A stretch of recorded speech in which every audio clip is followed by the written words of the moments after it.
I'm looking at the camera. All right, so I'll give you a butcher's introduction to knives. Obviously, they're our critical component with butchering animals. You can't break apart the animal into sections without having knives. That being said, there is a knife for every specific tool, although you really only need an essential 3 to break. I would say that starting at the most basic, you have a boning knife, which in my case is a very thin, sturdy, stiff-tipped knife. So it's not very flexible, so I can stay exactly where my hand puts it. And this knife is used either as a slicing motion or sort of more in a dagger motion, either pulling towards me or pushing away. This knife is also very good because the tip is so fine. I can get in between joints of bones.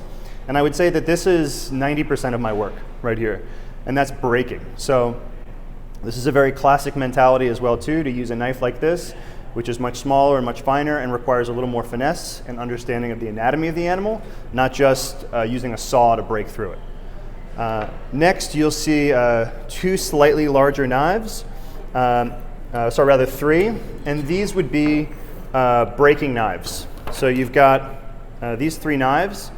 This here is a breaking knife, and you'll see that the blade as well is only about as wide as the hilt of the knife as well too. And that's because we're not chopping vegetables here, we're breaking through meat. So this would be breaking sort of larger pieces into slightly smaller pieces. Consequently, these 2 knives are for the same purpose, breaking larger pieces into portioned pieces. This is called the scimitar, and this is what's called, the shape is what they call a skinning knife, or it's also a breaking knife. So we're taking, let's say, a whole ribeye, and I'll use this piece of pork here to demonstrate. You take this piece and we would cut it in half, and using the entire length of the blade so that we make one nice swipe through the whole piece of meat, and you get 2 portions out of it. That's what we use it for. Another form of breaking knife, which is a cleaver. Now this particular cleaver, you may have seen a knife like this.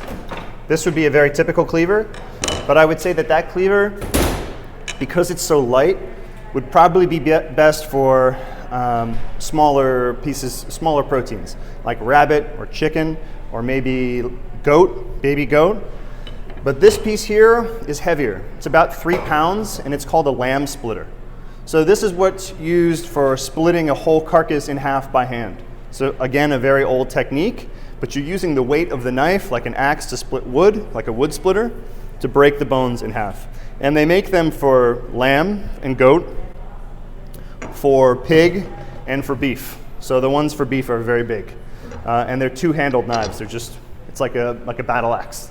In fact, if you think historically speaking that Visigoths and Nordic tribesmen that moved down through Europe were the first hunter-gatherers who really set up these traditions of breaking animals, they represent weapons. So, a broad-winged goose-winged broadaxe, which is what you'd see like on The Hobbit or like Game of Thrones, those are butcher's knives in a classic sense. Lastly, you have for things like prosciutto, you have a slicing knife. So this would be used for slicing thin slices of cured ham. And this is called a ham spoon. So this is for removing the femur bone from a cured ham. It's specific to cured meats, but you can use it on fresh meat as well too. The shape and size of it are specific to pork. So you really wouldn't want to use this on removing a beef femur or a sheep femur. It's really just specific to a pork femur.